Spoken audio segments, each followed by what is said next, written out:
Hello guys, আসসালামু আলাইকুম। কেমন আছেন সবাই?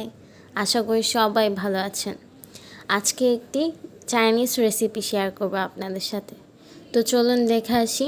প্রথমে একটি কড়াই বসিয়ে এর মধ্যে তেল দিয়ে আদা রসুন বাটা দিয়ে এর মধ্যে মুরগির মাংস কুচি দিয়ে দিতে হবে।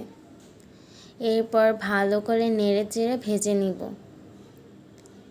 এর মধ্যে পরিমাণ মতো লবণ দিয়ে নেড়েচেড়ে নিব। এরপর দিয়ে দিব পছন্দ মতো সবজি, আপনারা চাইলে অন্য সবজিও ব্যবহার করতে পারেন।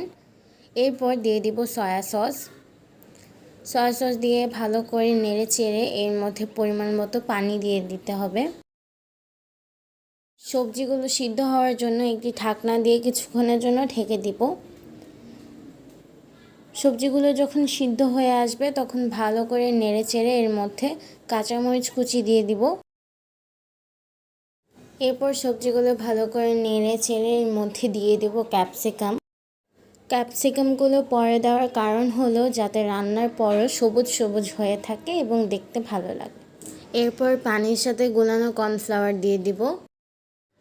এখানে কর্নফ্লাওয়ার দেওয়ার কারণ গ্রেভিটা যাতে অনেক বেশি ঘন লাগে এবং খেতে যাতে মজা লাগে, তাই জন্য কর্নফ্লাওয়ারটি দেওয়া হয়।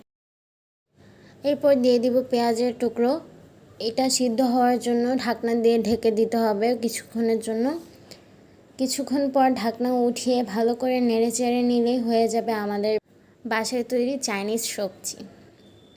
এরকম আরও নতুন নতুন রেসিপি পেতে আমাদের পাশে অবশ্যই থাকবেন। আল্লাহ হাফেজ।